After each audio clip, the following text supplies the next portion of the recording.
Fala pessoal, sejam muito bem-vindos a mais um episódio do Podcast, em parceria com a Play Hits, essa máquina que está crescendo cada dia mais. E aí, para quem não me conhece, meu nome é Gledson Rica, sexólogo, terapeuta de casais. Vamos falar dessa parceria da gente, que é a Líder Telecom, uma empresa de internet, a melhor do Brasil, viu? Não vamos esquecer disso. Líder Telecom, grandes conexões acontecem aqui. Pessoal, antes de começar, de chamar a convidada, eu queria pedir para vocês aquilo que a gente sempre pede, né? Compartilha, curte, comenta, manda para os inimigos, manda para as amigas. A gente sabe que esse canal aqui é para falar de sexo, é para falar de relacionamento, para tirar dúvidas de todo mundo que, de certa forma, tem dúvidas em qualquer área de sexual, beleza? Finalmente chegou a hora. Hoje vamos tirar aquelas dúvidas que nunca teve coragem de perguntar. Se você acha que amor e papelada não combinam, prepare-se para descobrir que dá sim para combinar, para proteger o coração e o bolso. No episódio de hoje, receberemos a nossa advogada, mestra, doutora em Direito, especialista em Direito das Mulheres, ela que vai explicar geral o que é um contrato de namoro com vocês e com as palmas fervorosas, Júlia Leonel. Obrigada! E aí, obrigada, Gledson, pelo convite. Tudo bem? Tudo certo, tudo ótimo. Simpatia em pessoa essa mulher. Júlia, de antemão, falar sobre contrato de namoro é uma coisa que é recente, nem puxei aqui ainda para começar a perguntar. É, super recente. Até muito recente, né? Tu tem ideia desde quando isso meio É porque que a surgiu? gente não tem muito costume, né? Na verdade, aqui no Brasil, a gente não tem muito hábito de formalização das coisas, né? Tudo, sabe, muito de boca, que a gente fala, vou fazer isso de boca, combinasse como? De boca, sim. Pronto. Então, as pessoas não têm muito esse hábito. No entanto, quando a gente começa a mexer em bens, quando a gente está falando de pessoas que têm propriedade efetivamente, aí essa preocupação ela começou a surgir. E aí surgiu essa ideia do contrato de namoro. Então, vamos começar pelo começo, né? Primeiramente, o que é um contrato de namoro? É assim, Gledson, vê só. Todo mundo sabe o que é uma união estável, todo mundo sabe o que é um casamento, né? E aí, o que é que acontece? Por mais romantizado que isso seja, para o direito, a união estável e o casamento são contratos. E são contratos entre pessoas. Contratos que vão falar sobre os bens, né? Os bens e aí, eventualmente, filho, etc. Mas assim, o grande foco, aqui eu vou pensar no patrimônio. Então, o contrato de namoro, ele surge como sendo, é como se fosse uma formalização de dizer o que não se é. Olha, nós não estamos em união estável. Aqui é só uma relação de namoro. E aí, a ideia desse contrato de namoro é justamente dizer que como não é uma união estável, não é um casamento, obviamente, as pessoas só estão namorando. Então, esse é o objetivo do contrato de namoro. A diferença entre um e outro é só... Qual é a diferença? Patrimônio. Patrimônio. Porque o que é que acontece? Tanto na união estável, e aí eu vou ficar falando união estável, minha gente, porque o casamento é muito mais claro, né? Então, quando as pessoas se casam, efetivamente, existe uma certidão de casamento e etc. E na união estável, muitas vezes as pessoas estão em união estável, só que elas não registram essa união estável. Aí, quando finaliza, é que elas entram com a ação para reconhecimento e dissolução da união estável. Sim. E aí, a ideia desse contrato de namoro é justamente para que não se confundam essas relações, porque na união estável vai ter uma consequência. Digamos que eu e você, a gente esteja em união estável, certo? E aí a gente não definiu bem nada, a gente só tá em união estável. E aí a gente se separa. Só que aí no que a gente separou, a gente tem um podcast, a gente tem carros, a gente tem apartamento. E aí a gente vai judicializar, se não tiver um acordo entre a gente, mas a gente vai judicializar pedindo que a justiça resolva. Reconhece que a gente era um casal em união estável e separa os nossos bens numa divisão meio a meio. Porque se a gente não definiu nada, se compreende que é meio a meio. Então, no contrato de namoro, ele é feito justamente para que não haja essa divisão. A gente tá namorando, tem um namoro que é mais intenso, família vai, família vem, mas a gente só tá namorando.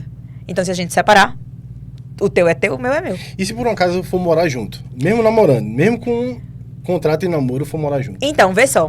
Isso é uma decisão importante que a gente tem no STF. O que é que ele disse? Vê, hoje em dia, vocês sabem, antigamente a ideia de namoro era a pessoa tinha uma casa, aí ia lá, se encontrava, não sei o que lá, depois de cada um ia pra sua casa. Hoje em dia não é mais assim. Eu mesmo sou super intensa, meu filho. Com esse menino um dia, no outro dia já tá na minha casa. E aí, já tá lá, vivendo na minha casa. Eu sou intensa. E aí, essas intensidades, só que essas intensidades, elas não se confundem com a relação conjugal. Então, para o STF, ele entendeu que o fato das pessoas comungarem o mesmo domicílio, dividir o mesmo domicílio, não significa dizer que aquelas pessoas elas estão vivendo em união estável ou em união estável, né? Porque aí, digamos que seria o casamento informal. Então, elas não estariam vivendo em união estável. E aí, não necessariamente o fato da gente morar junto significa dizer que a gente está em união estável. Como também o fato da gente morar cada um em sua casa não significa que vai ser um obstáculo para comprovar que a gente tem união estável. Era isso que eu ia perguntar, porque eu já vi casos de, por exemplo, o cara que tu conheceu tá na tua casa e ele pediu comprar algo da Shopee, vamos dizer assim, chegar na casa dele algo, sei lá, via correio, ele com aquilo, ele pode comprovar que ele é morador da tua casa e aí partindo disso ser uma união estável. Então, vê só, é porque existem elementos, a gente chama de elemento objetivo e elemento subjetivo, certo? Para comprovar que tem união estável, a gente precisa de uma publicidade, então todo mundo deve conhecer. Então, se, por exemplo, se a gente namora às escondidas e tal... Né? Não rola. Olha, a gente se namora, deixa registro, registra sempre. Registrar é sempre muito importante. Mas, vê só, isso é uma cláusula, tipo assim, se eu quero namorar contigo, contrato de namoro e tem que ser, se eu quiser ser escondido, não pode. Não, pode, veja, entendam, o que a gente tá falando aqui é para um reconhecimento jurídico, entendesse? Porque, por exemplo, aí, na nossa regra de namoro, ninguém se mete, a gente define. É isso. Só que para um reconhecimento de união estável, entenda, união estável, minha gente, e o casamento nada mais é do que, é isso que eu tô falando, um contrato sobre patrimônio. Então, o Estado, ele só vai fazer essa intervenção, e é o que a gente vai brigar, por exemplo, com o Estado, ele não tinha que se meter, a não ser com relação ao patrimônio, né? Mas aí o Estado, além de se meter na relação do patrimônio, ele ainda se mete na questão da monogamia, né? Autorizando só relações monogâmicas, basicamente. Tem algum... Eu já não... Pode falar, porque eu já tenho várias coisas pra Você tem algum crime pra... Tem a bigamia do casamento, mas... Tem algum crime pra quem trai, tipo assim... Não. Certeza. Absoluta. Tem, o crime que a gente vai ter é a bigamia, né? Quando a pessoa, ela se casa 2 vezes. Mas, se, por exemplo, eu sou casada no papel, como se diz, né? Casada com você, no papel. E aí, eu forjo uma situação e me caso no papel com o Paulinho, aí vai ter um problema de bigamia. Mas, se, por exemplo, eu estou casada com você, mas eu tenho um caso com o Paulinho sem ser... escrito aí não é. É um problema, tá, pessoal? Porque é uma traição, afinal de contas. Acho que a única coisa que pode acontecer em relação a isso é em relação a união estável. Tipo, eu quero isso, quero indenização por causa disso. Aí pode alegar um advogado. Pode dizer assim, não, mas ela traiu, então ele traiu, não tem direito a nada. Será que... Não, hoje em dia não mais também, tá, meninas? Adultério. Porque muita... Adultério, esqueça isso, viu? Esqueça isso. Por quê, né? É isso. Não é que não seja errado e antiética, não. É errado porque se você tá numa relação que você se dispõe a ser monogâmico, então seja monogâmico. Isso. Também, se não tiver disposto, aí tem outro tipo de relação, não há problema nenhum nisso. O ponto muita gente acha que, porque antigamente era assim, a mulher deixou a casa. Eu, inclusive, tive um caso muito sério desse, que foi uma mulher que ela estava sendo vítima de violência doméstica. E aí, ela foi orientada para um advogado a dizer, não deixe a casa, porque se você deixar a casa, isso vai respingar na partilha de bens. Isso não tem nada a ver. Isso é uma compreensão muito antiga do direito civil, que tinha a influência. A mulher deixou a casa por outro homem... O homem não, né, minha gente? Nem vou falar homem aqui, porque o homem sempre fez isso e o direito nunca respingou sobre ele. Era realmente sobre nós mulheres.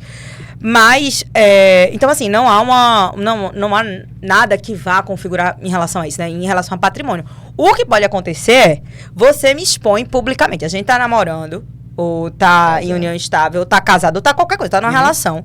E aí você tem uma traição, você me trai, só que você... Sei lá, essa situação dessa traição me coloca numa situação vexatória. Teve uma situação, não sei se tu lembra, que um cara, como a mulher dizia que ia fazer a unha. E aí, lembra disso? Eu lembro até o nome dela. Pronto, nossa senhora, eu fofoqueira ele. Aí veja, nesse sentido, apesar que naquele caso foi o cara que expôs a situação toda, mas digamos que tivesse sido ela. Aí sim poderia gerar uma indenização, porque leva ele a uma situação vexatória. Mas assim, a traição em si... Explica melhor. Como é que, nessa situação aí, como é que seria? Ela expondo, como assim? Por exemplo, digamos que ela, além de ter traído ele, essa é a parte errada, né? Aí ela usa essa traição pra difamar esse cara. E aí acaba com a... Como é que eu posso dizer? Não quero dizer a palavra... não era a honra que eu queria dizer, mas assim, com a imagem dele, enfim, todo mundo, ele vira realmente uma piada, digamos assim. Aí sim ele pode, de fato, pedir, né, uma indenização em relação a isso. Como qualquer outra coisa que eu possa levar você a uma situação vexatória e acontecer isso, entendeu? A traição é só um elemento. Entendi. Como é esse contrato? Como ele é elaborado? Bem, não existe nenhuma regra para a elaboração desse contrato. E é até importante que, assim, o maior objetivo é eu dizer que eu não estou em união estável, né? Então, beleza, a gente pode até morar junto e tal, mas a gente não está em união estável e está lá estabelecido no contrato. Só que, digamos que a gente dissolve, acaba a nossa relação. E aí, além dos elementos objetivos, que eu nem acabei aqui de falar, que era a publicidade, sim, a continuidade, essa continuidade... A gente fala que é porque a pessoa tá lá, sempre com a outra, não sei o que lá. Tem um tempo, não? Não. É a durabilidade, que não tem um tempo. Antes a gente dizia que tinha que ser pelo menos 6 meses. Mas não, hoje é muito relativo. Uhum. Esses são os requisitos objetivos. Só que existe um requisito subjetivo, que é o que vai diferenciar o que a gente chama... Esses namoros com contrato, a gente chama de namoro qualificado. E a gente não, direito, chama de namoro qualificado. E a união estável. A diferença vai ser no requisito que a gente chama, no requisito subjetivo, que é a constituição de família. Enquanto no namoro qualificado, a gente um dia pode ser que a gente vire uma família, pode ser ou não. A ideia da união estável é que a gente vive propriamente como uma família. Tem o objetivo do ânimo de constituir família. Só que essa é uma visão, assim, do direito, né? É uma linha muito tênue. Você há de convir. Mas, enfim, basicamente, né? As regras. Você não tem regra definida. A gente só tem que entender qual é o objetivo desse contrato. Que seria, no caso, dizer que não se trata de uma união estável para não refletir futuramente nos bens. Mas se, para o direito, a gente fez contrato de namoro, tudo certinho, viveu nossa vida. Acabamos. Eu falo, não. Mas mesmo aquele contrato ali, a gente tendo feito contrato de namoro, a nossa vida era uma vida em união estável.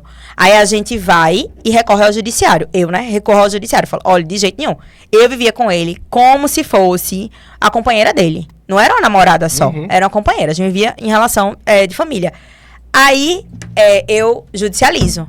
Aí o que é que o judiciário vai observar? Tinha os critérios objetivos, beleza. E também tinha um critério subjetivo, que era esse ânimos de família.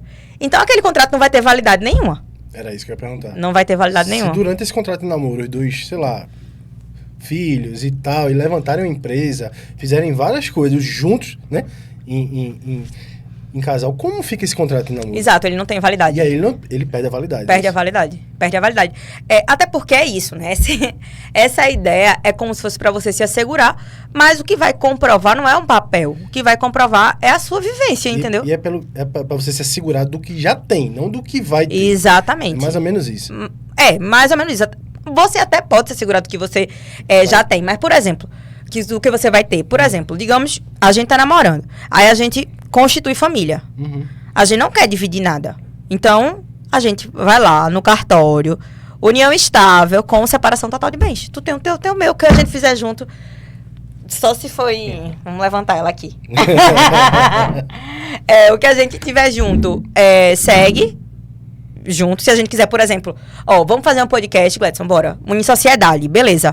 Se a gente um dia acabar, aí ou a gente tem a maturidade de continuar junto, esse programa dá certo, isso aqui junto, não. A gente quer separar. Divide no contrato de sociedade. Entendeu? É mais ou menos dessa forma. Validade jurídica. A validade jurídica é isso. Vai depender do caso concreto. Se, de fato, você... Aquela situação ali, o direito só vai se meter nessa parte do patrimônio, tá? Não vai se meter. Porque, por exemplo, teve um contrato, a gente tava lá no escritório semana passada, inclusive, falando sobre isso. Foi uma coincidência. E aí uma menina foi e falou, minha gente, fulaninho fez um contrato de namoro pra mim. Aí eu, que mentira. Por quê? Veja, eu vejo contrato de namoro, mas realmente, né, focando nessa questão de patrimônio. Então, quem não tem patrimônio, não tem muito sentido você fazer isso não, entendeu? Perda de tempo. Aí, e o contrato deles era exatamente isso. Ele também é estudante de direito, e aí ele fez um contrato. Só que aí o contrato era só dizendo cláusulas de que ela deveria... Era bizarro o contrato. Ela deveria servir a ele sexualmente. Ele sempre devia satisfazer ela. Uma bizarrice nesse sentido, que se tivesse traição, haveria uma punição, mas essa punição teria que ser acordada pelos dois. Veja, o direito não vai se meter nisso. Existe alguma coisa que o direito pode, assim, meter a mão e dizer, não, isso aqui realmente é anti, né? Por exemplo, vou dar um exemplo.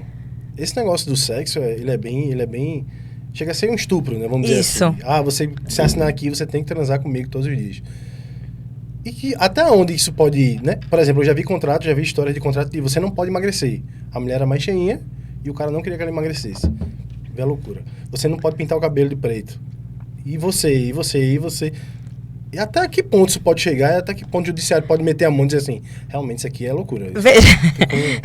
Veja, aquela coisa, né? O contrato, ele vai ser...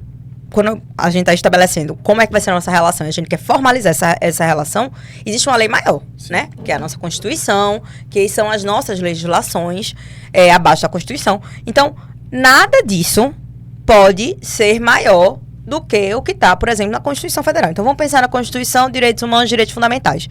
Um contrato, por isso que eu falei que era um contrato bizarro, porque é isso. Como é que, se eu falo, a mulher tem que me servir sexualmente... Veja, isso é uma ideia que ela remete exatamente ao que você falou, estupro, né? Então, não é à toa que hoje tantas mulheres, elas ainda têm a cabeça que pelo fato de elas estarem no casamento, embora, porque é isso, hoje, esses contratos, eles só externalizam, isso aí eu tô falando para além da questão patrimonial, eles só externalizam as relações heteronormativas, como elas historicamente foram colocadas, Sim. né? Então, por exemplo, ninguém precisava... Não está escrito numa certidão de casamento que uma mulher ela deve servir ao marido sexualmente. Tá escrito na Bíblia. No entanto, está escrito na Bíblia, é dito silenciosamente pela sociedade.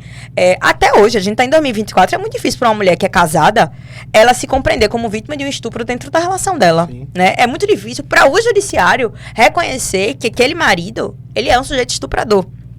Então, para além dessas questões, né, que a gente... Estou falando aqui brincando, mas que são extremamente sérias, esses contratos de namoro, muitas vezes, eles têm cláusulas que jamais, se eles fossem levados para o judiciário, jamais eles seriam levados em consideração. As pessoas, elas acham que o fato, a gente fez um contrato aqui, eu assinei, pronto, agora aqui, isso aqui é lei e nada importa, porque você assinou. Não tem nada a ver. Se você... Primeiro que se é um contrato que tem cláusula abusiva nesse sentido, ele nem vai ter validade nenhuma. Mas ainda que todas as outras cláusulas, né, digamos que essa questão do patrimônio tivesse bem constituída e tivessem outras cláusulas que elas ferem diretamente os direitos fundamentais, então obviamente que isso não teria validade jurídica alguma, entendeu? As pessoas confundem muito essa história de depois que casa, né, religiosamente falando, que a mulher realmente, o corpo da mulher é do homem, tá. E aí as pessoas misturam isso. Tem dia que você não quer, tanto o homem quanto a mulher. E tem aquela mulher que não quer nunca, tá? Essa mulher que não quer nunca, talvez, separar seja a melhor opção. Porque não querer nunca, o cara... Uma hora o cara vai querer. Então, aquilo vai ser estupro de algo que ela meio que assinou na hora do casamento. Algo religioso. Então, como é que a gente resolve isso aqui? Eu não querer uma vez ou outra, beleza, tranquilo. Tanto o homem também. Mas nunca... E aí, é o que você... Por isso que existe tanta briga com a parte religiosa, né? Que, o corpo da mulher é do homem. Tá, mas tem dias que ela não quer e tá tudo certo. E sempre ela não quer. Como é que vai ser? Você separa ou só separa com a traição? Essa briga religiosa é o que pega, sabe? E esse contrato de namoro encaixa, essa parte desse contrato encaixa perfeitamente. Tipo, você vai ter relações comigo, 3 vezes na semana. Caralho, tem hora que a mulher não quer nem olhar pra cara do cara uma vez na semana, imagina transar 3 vezes na semana. Entendeu? Não, total. Mas é isso, assim, Só uma coisa, tá, Gladson? Porque eu sou muito chata. Mas o corpo da mulher é da mulher e o corpo do cara é do cara. Então, assim, mas se uma mulher... Tá falando, não, tá escrito, tá falando da Bíblia, né? Numa perspectiva bíblica. Isso. Mas, enfim, por mais que você tenha essa perspectiva bíblica e aí cada um com sua religião, a gente não tem nenhum interesse em se meter nisso. Mas eu tô falando da gente se respeitar quanto sujeito, né? Veja, se você... Em nenhum momento, porque, óbvio, tem situações em que você não quer sexo porque você tá com problema, porque você tá com problema com o outro, enfim. Se você nunca quer sexo, aí eu aconselharia procurar Gladson de repente, né? Gostei desse marketing. Procura pra saber o que tá acontecendo, amiga. Até porque nós, mulheres, a gente não... É isso. Como existe essa lógica da satisfação do homem, o sexo, ele parece ser uma coisa chata quando a perspectiva é satisfação só do outro. Né? Então, como muitas mulheres, elas ainda carregam essa ideia. E os homens, por sua vez, eles se comportam dentro dessa ideia, né? De aquela mulher do casamento, aquela mulher, ele vai ter relação para ter filho. Ou vai ter uma relação, sei lá, papai e mamãe, só pra... E ainda tem essa coisa que o homem fala, né? Mulher que casa, mulher que dá pra casar e mulher que só dá pra cama. Assim. Isso. Rola muito isso. Total, mas é porque é isso, né? A liberdade do corpo, essa questão da sexualidade da gente, ela tá muito associada ao controle do corpo, né? O direito, ele é um instrumento extremamente importante para controlar o corpo das mulheres ao longo da história.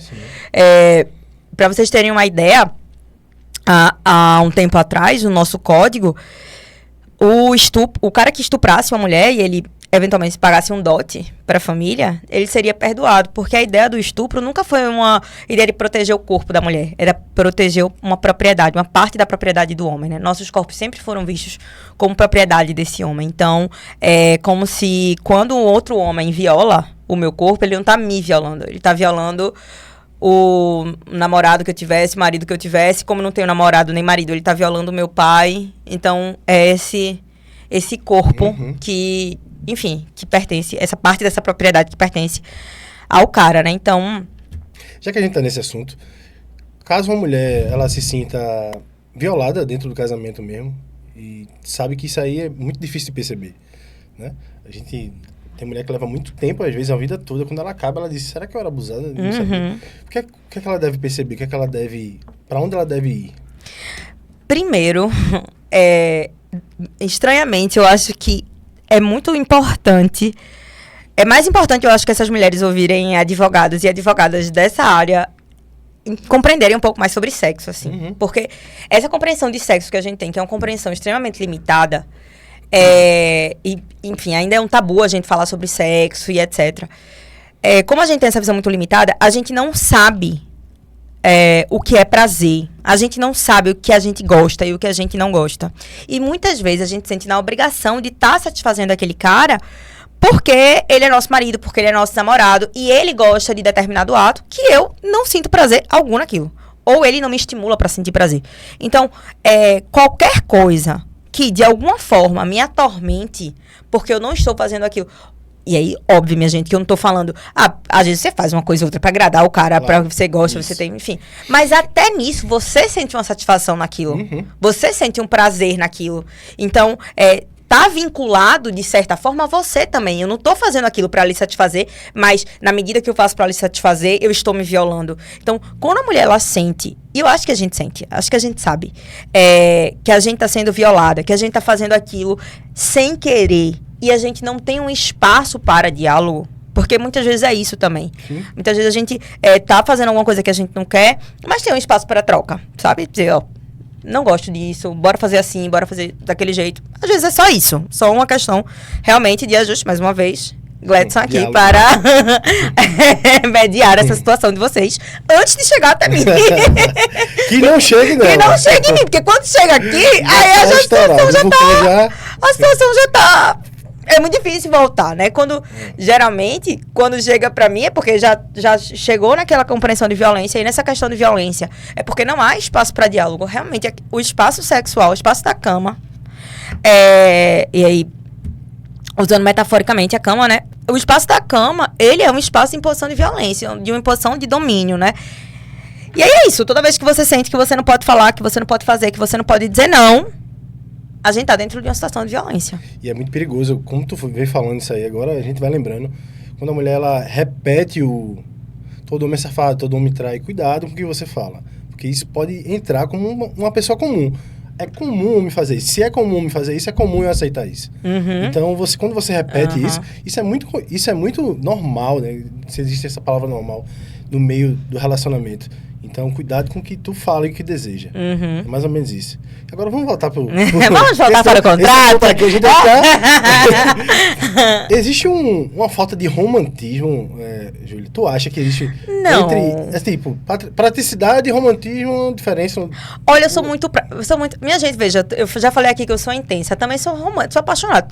Falei hoje, porém, até postei um memezinho desse negócio de paixão hoje. Foi? Que a sorte das minhas amigas é que eu não tô saindo. Porque quando eu saio, a cada 15 dias, eu tô super apaixonada pelo amor da minha vida. Mas o fato de você ser emocionada... Sim. Não significa dizer que você não pode ser prática. Porque, veja, meu querido, enquanto a gente tá junto, a gente divide o que a gente quiser, tá tudo certo. Mas quando a gente separar, vê que estresse. Minha gente, vocês, as advogadas que atuam na área de família, os advogados, e as pessoas que já passaram por um divórcio, sabem, é uma média de 3 anos pra você separar bem. Aí você fica 3 anos vinculado a uma pessoa que você poderia até ter uma relação boa. Às vezes você até poderia voltar a ter uma relação boa, mas tá ali brigando por bem. E aí acaba que vocês não conseguem nem restabelecer um mínimo de respeito entre as partes. Ou a gente acaba se odiando e eu não consigo superar esse meu ódio porque eu tenho que ficar encarando um processo. E toda vez que esse processo tem uma movimentação, meu ódio só cresce. Então, as pessoas falam, eu sempre aconselho. Um amigo meu ligou agora pra mim, ele tá num cruzeiro. Ele falou, não, Maju, tô querendo fazer aqui um contrato, mas um contrato simples, de união estável. Aí eu falei, certo, amigo, ó, coloca aí no contrato, separação total de bens. Não, mas eu também não queria que ela se Não, meu querido, separação total de bens, eu não tô falando que eu não confio em você, eu não tô falando nada. Até porque, como eu disse, se você quiser construir alguma coisa conjunta, ou se você quiser comprar alguma coisa, os dois, isso não invalida. Fica muito claro, a gente vai comprar isso aqui, tantos por cento é teu, tantos por cento é meu, igual na empresa. Deixa eu só tirar uma dúvida. Muita gente não sabe o que é união, separação total, separação universal, separação... Quais são? Antes a gente tinha... Hoje em dia não se faz mais isso, tá? A universal de bens, que era... tudo da vida toda, de antes pra frente, tudo é misturado. Hoje em dia a gente trabalha basicamente com 2 regimes, que é o parcial, que aí a gente casa e o que tem antes da gente se casar, ou da união estável, antes é teu e o que era meu, era meu. Sim. Mas o que a gente constrói a partir daqui, o que a gente constrói, quando eu falo que a gente constrói, não é o que tá no nosso nome não, viu? Porque, por exemplo, a gente casou hoje, comprei um carro, o carro tá no meu nome. Se for parcial, quando acabar, o carro é dos dois. Tá entendendo que é muito mais prático a separação total de bens, porque aí eu compro o meu carro com o meu dinheiro, aí acabou o casamento. O carro é meu amor. Você fica com o seu carro, eu fico com o meu, tá tudo certo. E aí entra a pergunta, romantismo, praticidade, será que... Ou a próxima pergunta, que seria assim, desconfiança ou prevenção? Prevenção não é questão de desconfiança, não. Tu vai fazer um contrato de empresa, tu vai fazer uma sociedade. Não vai estar lá, não é um contrato. Quanto é que entra pra cada um? Aí é porque desconfia? Eu sempre falo sobre isso, relacionamento é uma empresa. Minha gente, por mais romântico que a gente seja, quando você acaba, não, mas a gente não vai acabar nunca, tudo bem, eu espero. Mas se você acabar um dia, se acabar, cada um vai pro seu lado, com as suas coisinhas, entendeu? Tu só vai pagar um advogado, viu o que eu tô te dizendo? Tu só vai pagar um advogado pra entrar lá, peticionar uma coisinha bem simples, uma homologaçãozinha de dissolução ou de divórcio. Separação, assim, bem tranquila. Agora, se tu tiver bens pra separar aqui, ó, pelo menos 10% vai ficar com o teu advogado. Vê que negócio. Isso é parcial. Parcial na separação. E a outra é qual? A separação total. Total, que 0 pra cada. Cada um vai pro seu lado e... Com as coisas, cada um com seu nome. Entendi. Entendeu? Agora, por exemplo, se eu e você, mesmo na separação total, a gente comprou um apartamento junto, aí, metade, a gente fez esse contrato. Que era, eu pago 50%, tu paga 50%. Contrato, né? Tem de tudo que você vai comprar, entendeu? Você vai financiar um apartamento, vai comprar um carro, enfim. Ou seja, o universal não existe mais. Na verdade, não é que não exista mais, mas é porque hoje se evita porque antes, tudo que você tinha antes era mais comum. A universal, antigamente, era o que as pessoas pressupunham, assim, né? Que tinha que ser universal, porque aí o que era antes, que depois, e enfim. Aí compartilhava tudo. Hoje em dia não se usa mais. Mas ainda tem. Tem. Mas aí não se usa mais. É como se fosse um atestado, né, velho? Às vezes tem um casamento de alguém que é mais velho que o outro, a gente vai casar na Universal e tudo meu vai ficar tudo. E, inclusive, pode até rolar algum crime em relação a isso. Tem muito dessas coisas, né? Na verdade, tem muito de estelionato sentimental. Tava até falando hoje com a mulher, porque o cara comprou um carro e ele colocou no nome de outra pessoa o carro. Pra quê? Pra na separação não entrar o nome dela, entendesse? Isso é crime. Não, isso não é crime. Veja, a priori não há um crime. Sim. A não ser que eu consiga vincular isso a um crime de violência patrimonial. No caso da violência doméstica, entendeu? Que aí eu tava tentando ver por esse lado, assim. Eu tô tentando fazer esse link em relação à violência patrimonial. Porque muita gente faz isso. Aí o povo pensa, ai não, mas deixa ele fazer, porque se acontecer alguma coisa, aí tá no nome da outra pessoa. A gente tem uma empresa, a gente quer... Mas minha filha, se separar, vai ser BO pra você conseguir colocar, descaracterizar que tá no nome da outra pessoa porque tá no nome de outra pessoa e não é dele propriamente, entendeu? Então, dá muito trabalho. Quais são os maiores mitos e verdades? Porque, assim, muito se fala, como é um assunto muito novo, né, Júlia? Muito se fala e pouco se sabe. Pouco mesmo. Eu acho que especialista no assunto, as pessoas que me acompanham sabem que existe uma diferença, não foi, Paulinho? Umas 3 semanas de uma entrevista para outra. E eu procurando alguém me falar sobre isso. Até que me indicaram o nome da referência do Brasil. Que é... Então, assim, o que a gente pode ver? Ah, não, isso aí é mito, isso aí é realmente verdade, o que falam. O que é que tu mais vê? Assim, desses contratos, a pior ideia, minha gente, é porque o fato de estar escrito no contrato, mais uma vez, a parte patrimonial acho que ficou clara, né? Mas um dos principais mitos é que se tiver lá no contrato que o cara, se ele trair, ou se a mulher trair, enfim, se tiver traição, vai haver uma multa, pagamento de multa, vai haver algum tipo de punição, como se isso aqui fosse suficiente para a pessoa não trair. Quando, na verdade, a gente sabe que não é o fato de estar no papel que vai fazer com que a pessoa traia ou não traia. Um outro elemento também. Tem um jogador, Hendrick. Pronto, ele no podcast, ele falou que ele tinha feito um contrato de namoro de celular. com a... Foi, ele não formalizou. Não. Sim, mas veja, o fato de a gente ter formalizado no cartório, né? Porque o indicado é que se você for fazer um contrato de namoro ou um contrato de qualquer coisa, você formalize, né? Torne aquilo ali público, né? Você vai lá no cartório de notas e faz o registro público daquilo. Mas pode ser que não aconteça. Pode ser que você faça um contrato que não vá para registro público. Então, não vale de nada. Tem validade. Tem validade. Hoje em dia a gente reconhece que tem validade. Por que é cartório? Veja, porque no cartório eu não preciso comprovar mais nada. Aquilo ali passa a ser um título. Aquele tem fé. Entendi. Porque a minha assinatura foi verificada com a sua. E quando a gente não tem isso formalizado, aí é uma burocracia, exatamente. É tipo, exemplo, eu não fiz um contrato de honorário com um cliente, certo? O cliente não me pagou. Aí eu tive que judicializar contra esse cliente. Porque eu tinha feito um contrato com ele, mas tinha um contrato tácito. Como é que o judiciário vai saber? Aí eu tive que pegar as conversas de WhatsApp, eu tive que pegar as petições que eu tinha feito, blá, blá, blá, blá. Se eu tivesse um contrato, aí era muito mais fácil. Mais fácil e rápido. E rápido. Mas por que você não fez contrato? É amadorismo, minha gente, porque sempre acontece. Sim, enfim, voltando. Então, as pessoas, elas acham que o fato de estar no contrato torna a coisa mais séria. Eu acho que esse é o maior mito, entendeu? Nesse de Hendrick tinha uma cláusula que eu achei engraçada também, que era... Em todas as situações, você tem que falar, eu te amo. Isso, é muito a ideia de que precisa estar num papel, eu preciso formalizar de alguma forma para que aquelas coisas, elas andem. Óbvio que as relações, quanto mais claras e quanto mais a gente dispuser até onde eu quero ir, até onde você quer ir, e a gente for dialogando sobre isso, mais chance as relações elas têm de dar certo. Não só a relação de namoro, como qualquer tipo de relação. Agora, não é o fato de estar escrito que vai garantir que aquela pessoa cumpra, que vai garantir que vai dar seriedade à relação, ou que vai tirar a seriedade da relação, entendeu? Porque, como eu disse, você fez um contrato de namoro para justificar que você não está em união estável. No entanto, você consegue comprovar juridicamente que você vive em união estável, aquele contrato não vai ter validade nenhuma. Então, aqueles bens, eles vão ter que ser compartilhados, já que não foi estabelecido nenhum tipo de regime. Porque quando não se estabelece regime, se compreende que é o regime parcial de bens.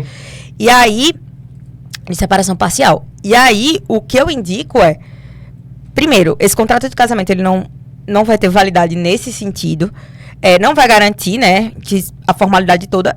E se você percebe que você está vivendo numa relação que configure uma união estável, né, que as pessoas, elas identifiquem aquela outra como esposa, companheira, não fala a palavra namorada, por exemplo, porque esse namorada é como se fosse um degrau de abaixo, né? Abaixo. A história lá de Davi, né? Isso. Tá se conhecendo. Então, pronto. Se você acha que você tá indo pra uma união estável, aí você vai lá no cartório com ela. É isso, as pessoas estão tendo muito medo. Ai, mas se eu vou no cartório, vai ser uma união estável. Mas precisa de advogado para ir no Não. cartório. Só ir no cartório, ó, o pessoal vai fazer um contrato aqui. Veja, o ideal é que você tenha um advogado. Por que eu sempre indico ter um advogado? Pelas cláusulas. Por exemplo, esse menino que tinha me procurado, esse colega que estava no cruzeiro, ele tinha feito um contrato, que era um contrato que não ia ter validade nenhuma. Ele só ia gastar para fazer reconhecimento de firma, que era o reconhecimento das assinaturas, mas não ia ter validade jurídica nenhuma. Por quê? Porque era um contrato de união estável, em que o objetivo dele era para compartilhar um local que eles dormem no navio. Eles trabalham no navio, esses dois. E aí que eles dormem no navio, mas não estabelecia, por exemplo, ali o regime de bens entre eles. Então, caso eles viessem a dissolver essa relação, ia precisar ter o desfazimento dessa união estável, formalmente, e ia ser feita a partilha de bens. Então, assim, no modelo parcial, né? Já que não tinha previsão lá. Então, o indicado é sempre quando a gente vai fazer esse tipo de coisa, a gente contrata, a gente tem um advogado para estabelecer as cláusulas, chegar no cartório e fazer reconhecimento, entendeu? É basicamente isso. Mas precisar, não precisa. Não precisa, não é uma norma. Não. É exatamente isso. A outra pergunta seria essa. É necessário, enfim, se o relacionamento acabar, o contrato tem efeito?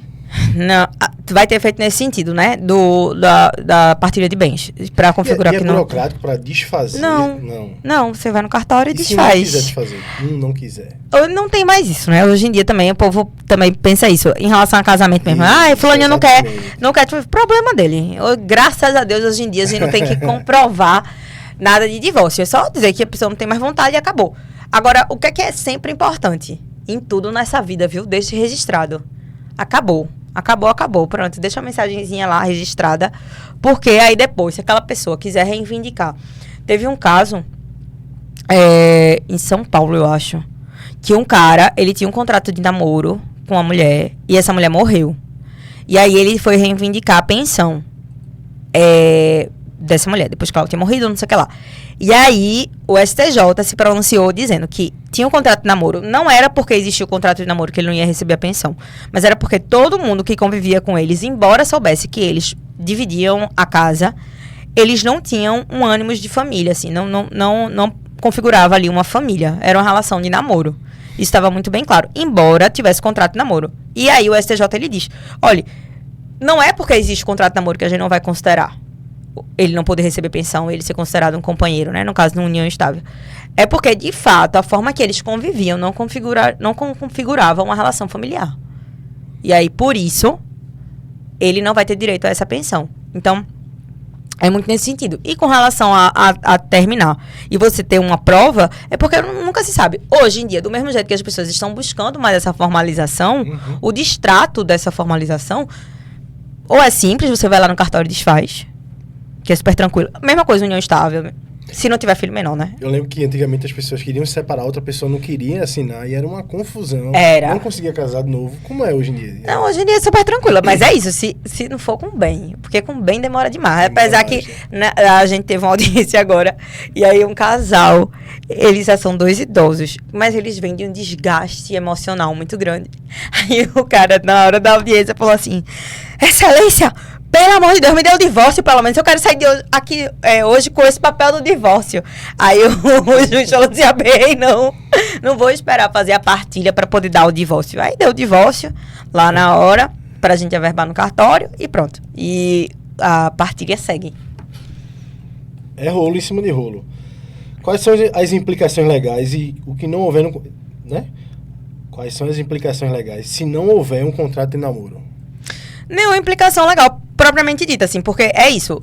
Se você se configurar a relação de união estável, independente de uma coisa ou de outra, não ache que o fato de você não morar junto não pode configurar uma união estável, do mesmo jeito que o fato de morarem juntos vai configurar uma união estável. Teve um caso meu que eu configurei a união estável, pedi reconhecimento por morte também. O cara tava preso, e aí a mulher tirou a cadeia dele. Tirar a cadeia, minha gente, é quando o cara tá preso. Aí... Começou o linguajar de criminalista. Não, começou o linguajar de criminalista. Quem tá na cadeia, né? Isso, tenho que melhorar essa minha linguagem, realmente. Ó, mas aí a mulher vai lá e, enquanto o cara tá preso, ela vai lá fazer as visitas íntimas e faz a visita íntima, ou então dá o dinheiro para o cara. Enfim, tirar a cadeia é quem tá segurando o B.O. enquanto o cara tá preso. Sim. E aí, ela tinha carteirinha, porque para você entrar no presídio para fazer visita íntima, você tem que ter uma carteirinha.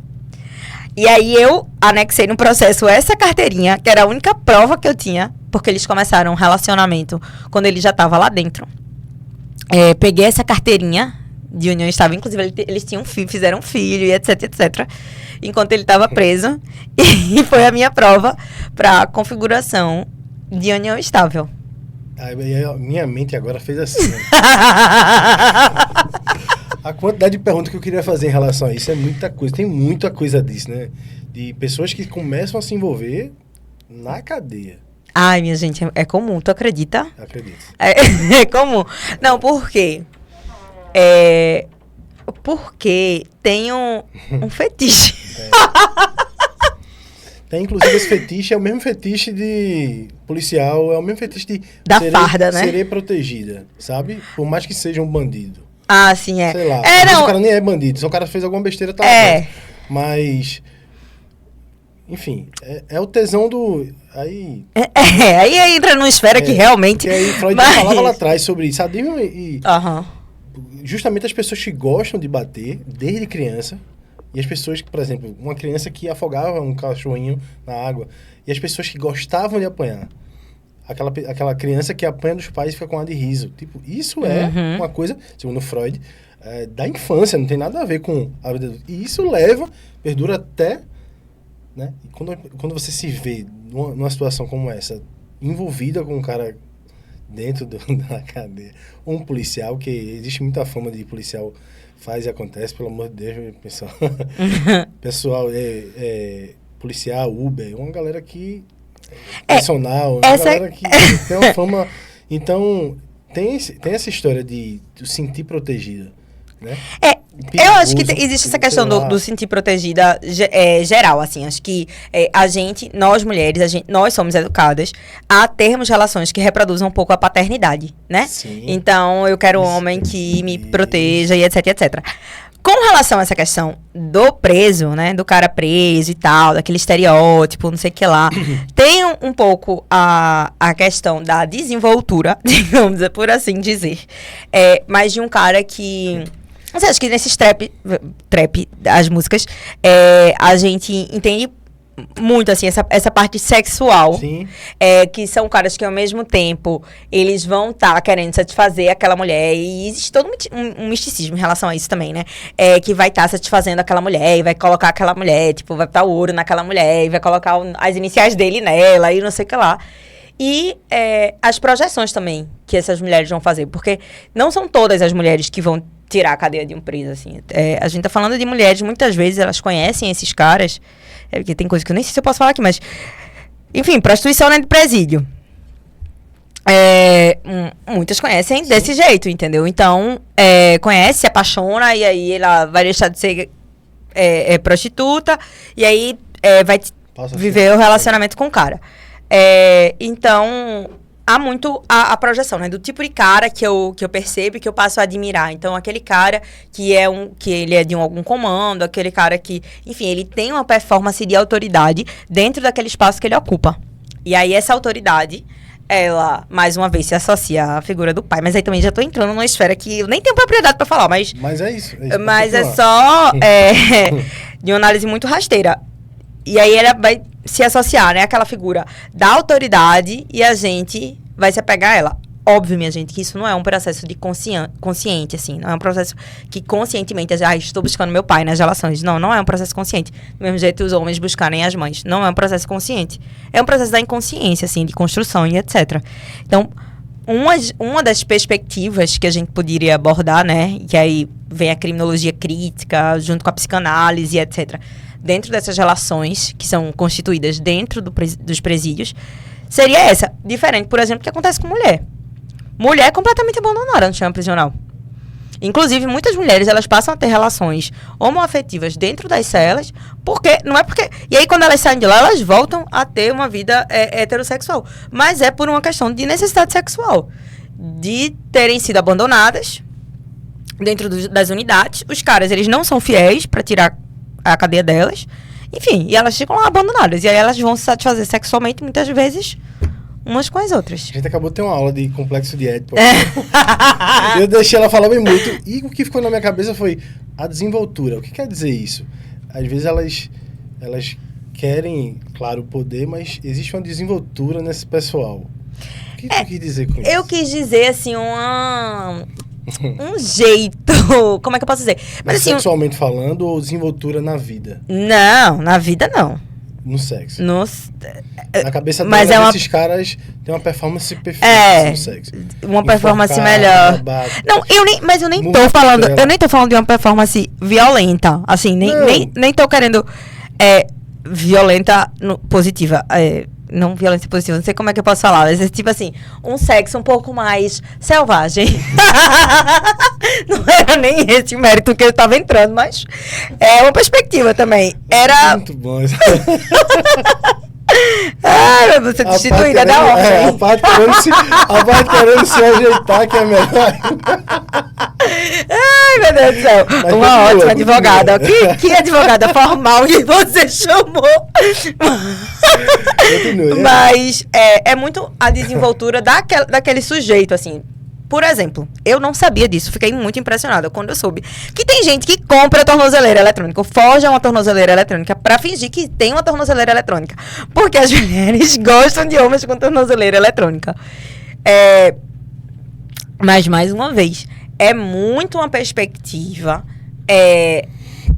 Porque aí a gente vai entrando numa questão muito profunda, que é a questão de um racismo estrutural. Por quê? Quando a gente tá falando de um sujeito sexual, né, a gente vai remeter a um cara, por exemplo, você não pensa Enzo, sexo? Nossa, esse menininho aqui, todo playboyzinho, sabe aquele meme do menino que tem uma bermuda, um cintinho, uma blusa azul e um óculos, ele fala Enzo, não sei o que lá. Pronto, Enzo, ele não tem a performance de ser um sex symbol. Enzo não tem essa performance. Mas... Quando você olha pra Baco... Mas aí Baco é brincadeira, né? Que eu sou apaixonado por Baco. Quando você olha pra Baco... E aí há uma hipersexualização, por exemplo, do corpo negro, do homem negro. Do homem negro e da mulher preta. Faz umas músicas que, né? Mas aí Baco também tá de brincadeira, né? Não vou botar nem Baco aqui nessa história. Vamos botar outro cara. Mas aí existe uma hipersexualização do corpo do homem negro. E aí essa hipersexualização faz com que a gente... E aí tem uma hipersexualização do homem negro. Dentro da sociedade que a gente vive, a gente tem um sistema criminal extremamente seletivo, onde quem vai ser recrutado para o sistema prisional são negros e pardos, em sua maioria.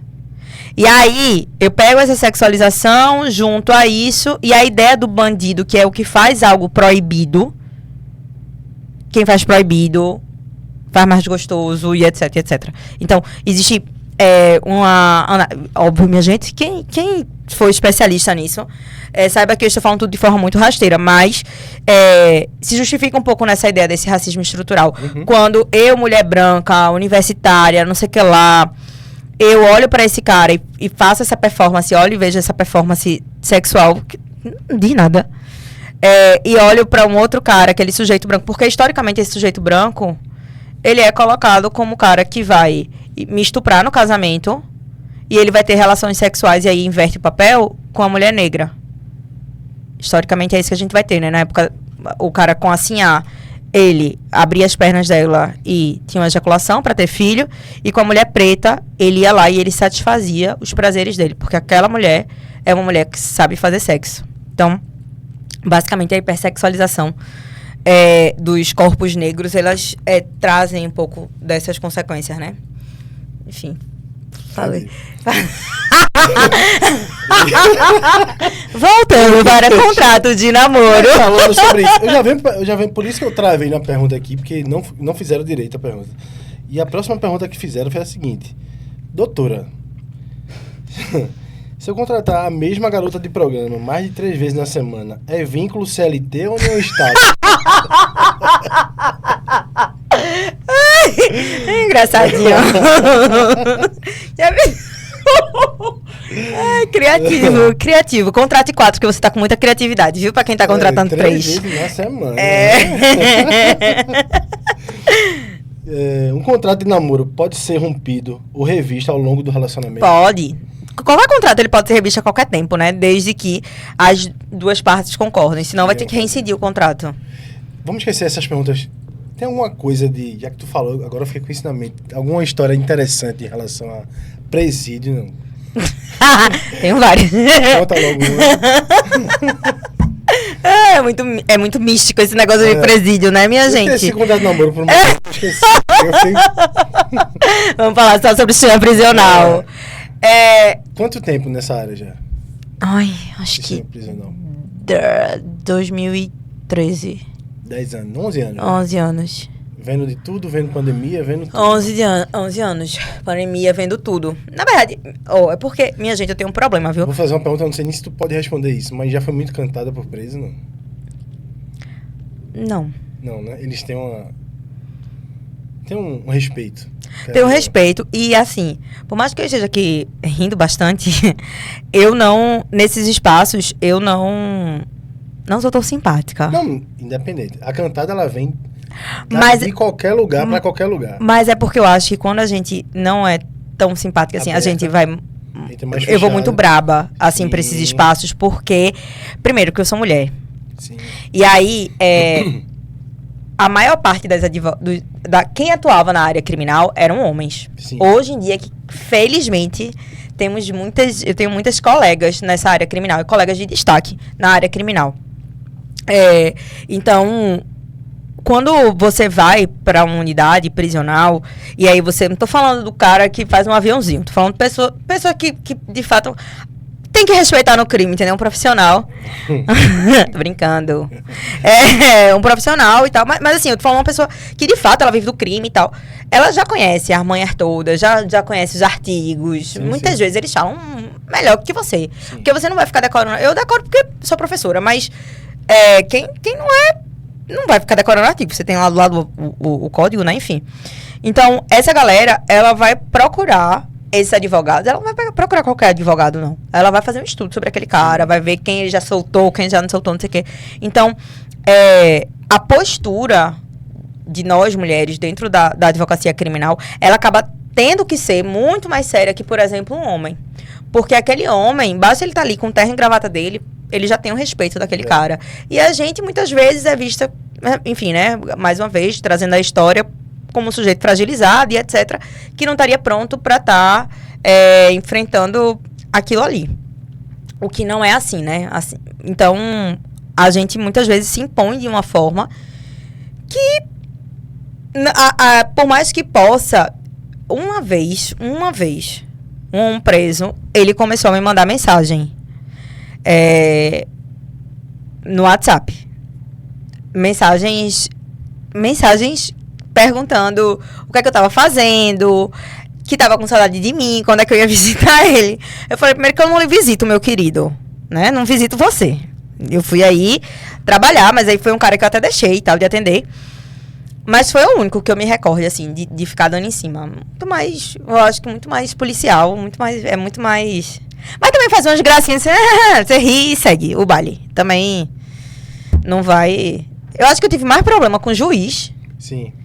Do que com preso. Jura você? Pensando aqui. Claro, que eu quebrei uma pergunta que eu disse, eu tinha pedido a tu. Fala uma história já aconteceu, mas ao mesmo tempo me veio essa pergunta, se já deram em cima de tudo. Deixa eu ver, mas isso tu quer uma história como? De lá de dentro, com alguma mulher que aconteceu e te procuraram, enfim.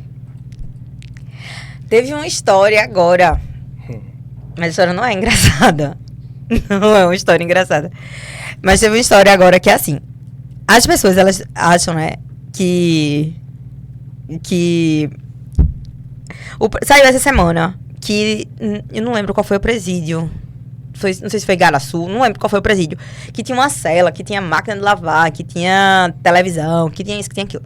Aí o povo acha que a maior parte das celas é assim. Não é, tá, minha gente? No presídio, você tem as celas, que não dá pra todo mundo. E além dessas celas, a gente tem as favelas, que chamam, né? Eles constroem casas. Essas casas têm aluguel, tem tudo. Do lado das celas, porque não tem onde ficar todo mundo. Beleza. E aí, há uma comunicação com o celular. Sempre tem. Aí pegou uma pessoa aqui de fora, descobriu que a mulher de um preso estava sendo assediada sexualmente por um advogado. Aí entrou em contato com esse preso. Esse preso não teve demora. Mandou resolver a vida desse advogado. A gente ficou sabendo, do nada, contaram essa história. Aí a gente, quem é? Quem são as partes? Quando a gente soube, a gente, não, pelo amor de Deus, chama essa mulher aqui que a gente vai resolver de outra forma. Pra impedir uma desgraça, né? Aí tá, convenceu esse cara que não tinha que fazer nada. E esse advogado nem ficou sabendo, viu? De nada disso. Aí a gente intermediou, mandando ele, pelo amor de Deus, que o cara tinha família, que não sei o que, não. E que a gente ia resolver de outra forma. Se fosse resolvesse juridicamente, assim. A gente ia na delegacia, dava parte e tal. Aí essa mulher foi lá pro escritório. Aí ela, olha, doutora, eu vou atender aqui o telefone porque meu marido é muito desconfiado. Tá certo. O cara fez uma chamada de vídeo. Eu atendendo a mulher no escritório. E a mulher com chamada de vídeo, o cara numa cela, dando tchau. Meu Deus do céu. Tchau, tudo bom? E aí, todo mundo dentro da cela, porque é isso, assim, as pessoas, elas acreditam que o sistema é uma coisa e é outra completamente diferente, né? Eu estava até falando sobre isso agora com um colega, sobre essa questão da ressocialização, porque hoje é o dia 13 de agosto, hoje dia 13 de agosto, sim, é o dia da pessoa encarcerada, né? E, infelizmente, a gente tem muitas questões dentro do sistema carcerário que as pessoas não estão muito dispostas a enfrentar. Mas é isso. Tem uma boa, engraçada, falando de um adultério. Não, eu vou retificar, ela não é engraçada não, tá, minha gente? É só engraçado um homem que, como ele falou. Cheguei pra atender um cara, isso eu não tava como advogada, tá? Tava como pesquisadora. Porque a minha tese de doutorado era pra investigar como é que os homens que foram condenados a estupro, eles visualizam aquela situação, sim, certo? E aí, eu cheguei lá pra o cara, e o cara falou, eu falei, seu fulaninho, um senhorzinho, seu fulaninho, o senhor tá aqui por quê? Aí ele, adultério. Aí eu, adultério, seu fulaninho? Ele é. E o senhor pegou quantos anos pelo adultério? Adultério não é mais crime, tá, minha gente? E o senhor pegou quantos anos por adultério? Hoje, doutor, eu peguei 10 anos. Eu fiz, o senhor pegou 10 anos só porque atravessou a mulher? Ele foi. Mas o senhor atravessou a mulher com quem? Aí ele, com a nossa filha. Aí eu fiz, e foi. Como foi essa história? Aí ele, veja, minha filha. Ele falando desse jeito, viu? Eu juro a vocês. Veja, minha filha. A minha mulher, ela quis sair pra trabalhar. Eu disse pra ela, fulaninha, não vai trabalhar. Quem é que vai fazer serviço de casa? Aí minha mulher cismou e disse que ia trabalhar de todo jeito. Aí o que aconteceu? A nossa filha, ela começou a ser a mulher da casa, doutora. Ela ia lá, ela fazia comida, era ela que pegava isso, que fazia aquilo. Aí teve um dia que ela me chamou, tava tomando banho e me chamou pra levar a toalha. Aí eu levei a toalha. Aí pronto, eu fiquei apaixonado por ela. Falei, seu fulaninho, a gente tá falando da filha do senhor? Ele é da minha filha. Aí eu falei assim, mas quando o senhor dormia com ela, ela queria? Ela também tava apaixonada pelo senhor? Aí ele disse, tava apaixonada. Aí eu pensei, né? Estupro de vulnerável. Ela devia ser menor de 14 anos. E aí depois, porque quando eu ia fazer essas entrevistas, eu não lia o processo antes. Sim. Já pra eu não ir com a cabeça pré-moldada. Sim. Então, eu falava com eles e depois eu ia ler o processo. E quando eu fui ler o processo, era completamente diferente. O processo... A menina ela era de maior, ela tinha 15 anos na época. Ou seja, já não configuraria estupro de vulnerável. De maior em relação a ser vulnerável, né? É, de maior em relação a ser estupro de vulnerável. Ela era maior que 14 anos. E aí, ele tinha relação com ela, segundo ela alegou, né? Relações forçadas. Aí tá, aí pegou, ele falou assim, mas olha, minha filha, eu fiz uma oração a Deus, pedi perdão à minha mulher, e quando foi no outro dia mesmo, ela tava aqui tirando minha cadeia. Eu só não queria, porque você sabe, né? Eu ainda não tinha um barraco, eles chamam de barraco, as casas. Eu ainda não tinha um barraco, aí a gente tinha que fazer aquele negócio no banheiro. Eu fiz, ô seu fulaninho, o senhor ainda faz aquele negócio, é? Seu fulaninho era um idoso, viu, já? Aham, 70 pra mais. Aí o senhor tá nesse... Porque, não que não faça com 70 anos, mas no presídio é muito fogo, né, não? É. Aí eu falei, mas seu fulaninho tem que respeitar, viu? Aí ele falou, faz, minha filha. Aí eu não queria porque a gente tava aqui no banheiro, mas quando eu consegui meu barraco, toda semana ela tá aqui. Eu fiz, graças a Deus. Aí pronto. Foi um cara que tinha violentado sexualmente a menina. Essa ideia, essa construção patriarcal de que a mulher ela tem um papel. E aí o cara... Porque, vê, na nossa cabeça, na cabeça de uma mulher, por exemplo, é impossível. É impossível não, porque acontece. Mas é muito improvável que uma mulher ela sexualize uma criança. Sim. Com um homem, não. E aí, essa sexualização dessas crianças é porque, mais uma vez, na casa, dentro de um sistema patriarcal, né? Na casa, a mulher e as crianças, elas são parte da propriedade desse homem. Então, eles têm que estar à disposição desse homem, da vontade desse homem. Então, com muita tranquilidade, seu fulaninho, que morava num sítio, num distrito depois de Caruaru, seu fulaninho, ele olhava pra filha e ele consegue sexualizar aquela filha, porque naquele momento em que ela passa a cozinhar, passar as roupas dele, varrer a casa, ela assume uma figura de mulher. Uhum. E aí ele sexualiza aquele corpo e ele pode dominar aquele corpo, já que aquela criança faz parte da propriedade do seu fulaninho. A pergunta é a seguinte, a mãe sabia? Ele disse que ele sabia no começo, mas pelo processo não, ela não sabia. Então aí eu não sei. E aí onde eu pergunto, se ela sabia, o que é que pode dar pra ela? No caso, se ela soubesse, ela tinha obrigação, né? De denunciar. Ela é representante legal Se daquela ela criança. denuncia, Aí ela responde por conivente. estupro também. Isso. Responde por estupro também. Mas muitas vezes, teve um caso de uma mulher que ela chegou pra mim, ela tinha 45 anos. Essa mulher, ela chegou. Ela tremia muito, muito. E disse, doutor, olha, eu queria lhe contar uma coisa. Eu fui estuprada pelo meu pai. Aí, meu Deus, não sei o quê. Fui ajeitando ela, porque ela tava tremendo muito.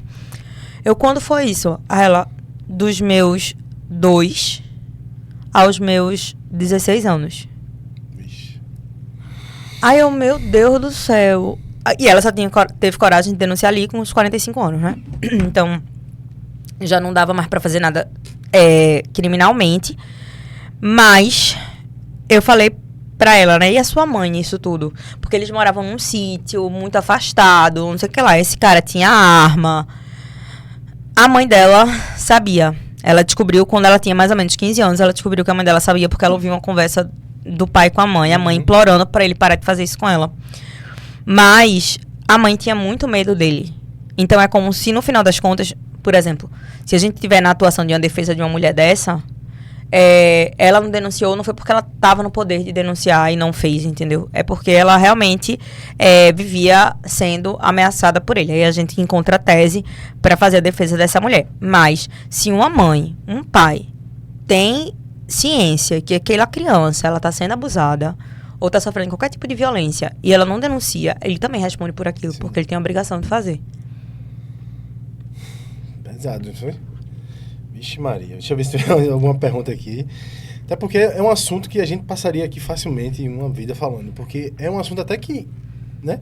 Entra até na psicologia, na sexologia da história. Eu atendi um caso de... Não vou nem falar porque é capaz de se identificar. Um caso parecido. Uma menina casou com um colombiano. Passou 3 meses, a irmãzinha dela começou a frequentar a casa dela. E esse cara começou a abusar. E na terapia, eu fiz a pergunta, não sei pra que eu fiz essa pergunta, tu sabia disso? Ela disse que sim, depois ela negou, ou seja, aí eu não sabia como lidar com isso, porque na psicologia isso a gente segura, né? Na terapia a gente segura isso como... Existe uma ética... Um sigilo em relação... Mas, ao mesmo tempo, eu me sentia criminoso por segurar aquilo. E até que ponto? Então, foi muito no começo isso. Eu não sabia lidar com isso. Então, eu disse, e agora? O que é que eu faço? Se eu ficar calado, eu vou estar fazendo, na minha cabeça, né? Naquela época, fazendo parte desse crime. Que é um crime como se fosse uma quadrilha, né? E se eu falar, vou quebrar uma ética aqui. Aí tive que passar, falei com o meu supervisor na época. Fiquei louco, assim. Fiquei uma coisa minha com 7 anos de idade. É lógico. Não, assim, óbvio, a gente tem umas pessoas que têm obrigação, sim, outras pessoas que têm um dever legal, a gente chama. A gente pode até chamar isso de psicologia forense, tipo, a galera que trabalha com vocês em relação a isso, num crime, na cadeia, mais ou menos isso. Tu tem algum psicólogo que trabalha? Não, psicóloga, sei lá. Os psicólogos, eles trabalham, toda a unidade prisional, ou centro socioeducativo, né, que é onde ficam os adolescentes, a gente tem equipes multidisciplinares. Sim. Aí dentro dessas equipes multidisciplinares tem os psicólogos. Só que, assim como para o advogado, para um psicólogo, existe a questão do sigilo. Então, sim, ele não tem obrigação nenhuma, na verdade, ele não pode falar, né, sobre o que aquelas pessoas estão ali contando. Inclusive... Porque nesses espaços, muitas vezes, são os psicólogos, são os assistentes sociais, são os professores, as pessoas que aqueles reeducandos, eles mais respeitam. Sim. Porque são as pessoas que veem eles com mais humanidade. Então, infelizmente, óbvio, as equipes multidisciplinares, elas são muito pequenas em relação ao quantitativo de pessoas que a gente tem presa, né? Então, é absurdo. Mas essas pessoas, elas desempenham um papel extremamente importante, que é um papel de humanização mesmo, daquelas pessoas que nunca tiveram acesso, por exemplo, a nenhum tipo de terapia. Óbvio, não é isso que eu quero colocar como um dado, mas quantas das pessoas que violentaram sexualmente alguém já foram vítimas de violência sexual e não tiveram isso tratado? Sim. E aí, essa busca, ela não é feita. O máximo que se faz dentro das unidades vamos separar essa galera aqui para não sofrer mais violação. Tu é professora? Sou. Dá para ter uma média, mais ou menos, quantos alunos tu tem? Hoje, eu tinha... Eu tinha, ano passado, até janeiro do ano passado, eu tinha 13 turmas. 13 turmas. Se tu chegar nas 13... e perguntar às mulheres da sala, quantas mulheres aqui já foram abusadas?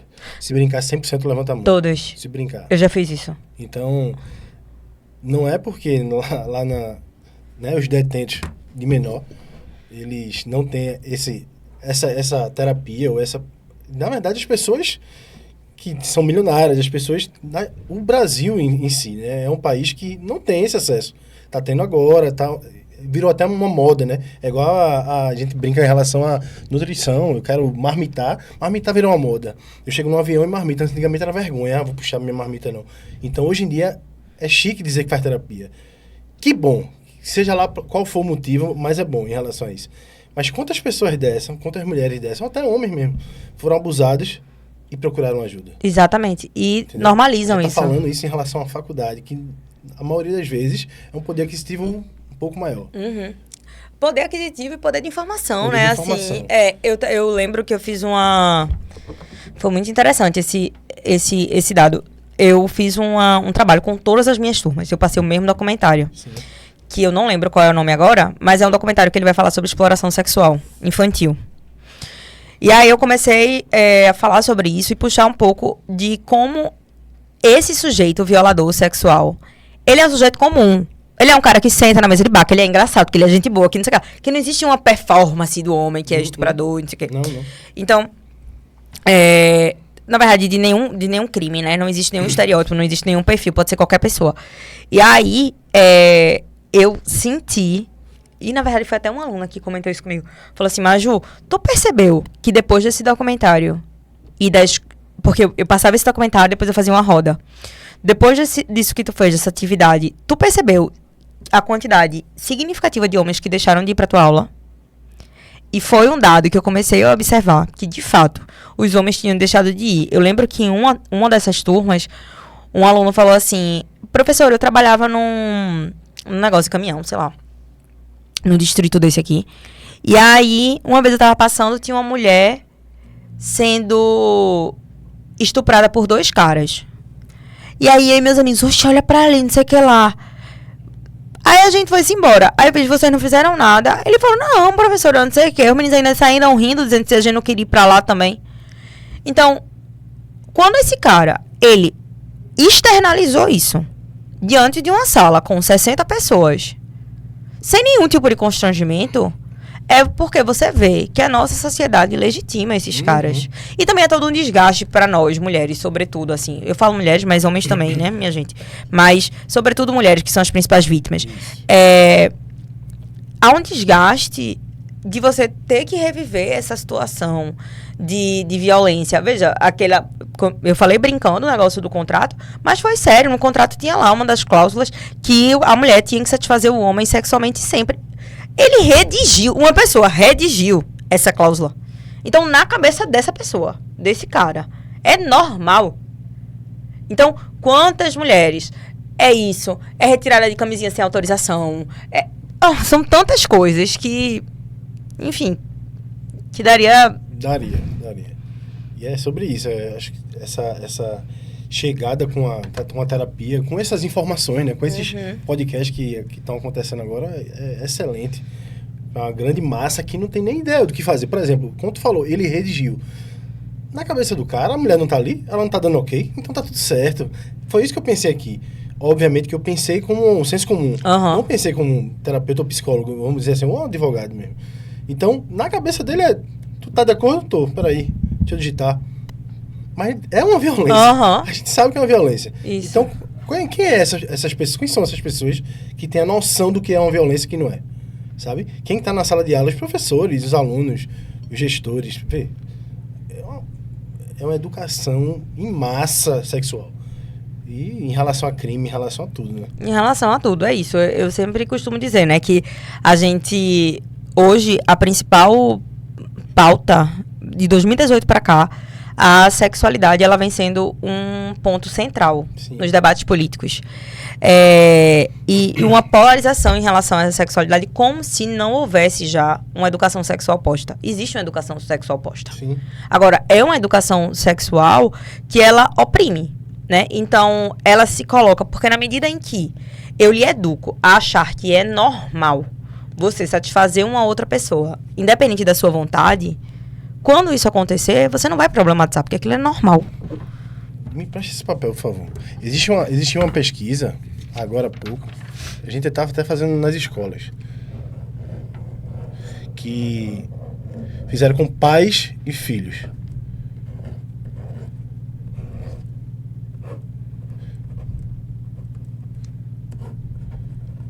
Eu vou mostrar para vocês que estão em casa. E aí, fizeram uma pesquisa, um joguinho com as crianças e com os pais dela, aonde podia tocar fichinhas amarelas, verde e vermelho, assim, estilo sinal. Amarelo quase ninguém colocou, mas verde não dá pra ver, não sei se dá pra ver a pessoa em casa. 94% aqui, 46% aqui e 99% na boca. Então, para as crianças, e detalhe, os pais também fizeram isso, fizeram parte dessa dinâmica. Veja só, e na cabeça das pessoas, os pais não têm nem noção que é, tipo, não, mas isso aqui é normal. Eu pegar, besteira, minha filha, eu fazer isso, sabe? Meu filho... Então, essa sexualidade que não foi ensinada, não foi... Aí entra outra questão de quem vai ensinar a sexualidade na escola, quem vai ensinar a sexualidade... Existe um debate grande para isso, que aí entra a religião, entra um monte de coisa, entendeu? Então, para tu ter noção como as pessoas não têm educação, sexual... E muitas vezes chega a uma esfera dessa, que a menina tá sendo estuprada, ou então fulaninha virou mulher da casa. Tu tá falando no interior, pra quem não é de Pernambuco, o interior do interior. Não é isso? O distrito do interior. Mas isso tem na cidade grande. Sim. Isso tem dentro de um apartamento de luxo. Tem em todo canto. Exatamente. A gente tem uma ideia de como é. Mas vamos deixar esse assunto mais sério para depois. E para finalizar, a gente já tá chegando mais ou menos 1 hora, né, Paulinho? 1h15. Eu falo muito, minha gente. Que papo, passou que a gente nem sentiu. Júlia, é o seguinte, última pergunta, pra Manda. depois deixar teu contato pra galera ir atrás, que a galera vai atrás. Que advogada, dicas para casais. Que conselho para você que daria para os casais que estão considerando fazer esse contrato de namoro? A galera que não sei se eu faço, não sei se meu namorado vai gostar, se minha namorada vai gostar, não sei se é antiético, não sei se é aquela história do romantismo. Quais são as dicas? Fala pra galera. Bem, primeiro, só faz sentido esse contrato se vocês tiverem patrimônio, tá, minha gente? Se não tiver, sinceramente, não vai ter muita, como é que eu posso dizer, muito efeito para vocês. Mas, para quem tem patrimônio, é importante fazer certificado de que aquilo não é uma união estável e que, se de alguma forma aquela relação, ela passe durante o tempo, eu ainda colocaria essa cláusulazinha, ela passe a ser configurada como uma união estável, eventualmente, separação total de bens, não é porque você não confia, não é por conta de nada, mas é por uma questão prática, na eventualidade de se separar. E se você, por exemplo, não, mas eu nunca vou ter problema com dinheiro com ele, etc., não tem problema com ela, né, depende, não tem problema. Quando vocês se separarem, você dá tudo que é seu pra ele, mas aí você tá fazendo de bom grado, você tá fazendo porque você quer. Não é porque você tá sendo obrigado. Então, obrigado. Então, a ideia é, por mais romântica que você seja emocionado, meu amor, lembre que na hora da separação, aquela piadinha de domingo, de pai, dos meus bens e meu bem, tem uma piadinha que é assim, esse trocadilhozinho, infelizmente, é uma realidade. E, na prática, somos nós, mulheres, em regra, que saímos prejudicadas nessas relações. Então, certifiquem-se dessas questões de bem, não deixem o romantismo cegar vocês. E nessa questão do namoro, se de fato vai ser só um namoro, faz sentido o contrato, se for com a questão se tiver patrimônio, né? Se não tiver patrimônio envolvido, não vale a pena, mas tendo patrimônio, faça isso. E se depois você percebe que aquilo ali começou a ficar mais sério, a engatar ali numa união estável, vá lá no cartório e refaça e troque do namoro qualificado para uma união estável. Namoro qualificado é bom. E agora, Júlia, deixa tuas redes sociais, teus contatos. Meu Instagram é @majuleonel. É isso. Eu não uso outra rede social, eu sou... E aí a gente vai voltar a falar, eu tô lendo ali, mestre, doutor em Direito, advogada criminalista, que ela acabou de dar uma aula aqui, várias aulas, inclusive complexo de Édipo. Júlia, muito obrigado, muitíssimo obrigado. É uma excelência, massa demais, uma simpatia de pessoa. E, pessoal, até a próxima e segue Júlia. E outra coisa, curte e compartilha, curte a Play Hits, segue o podcast. Tamo junto, até a próxima.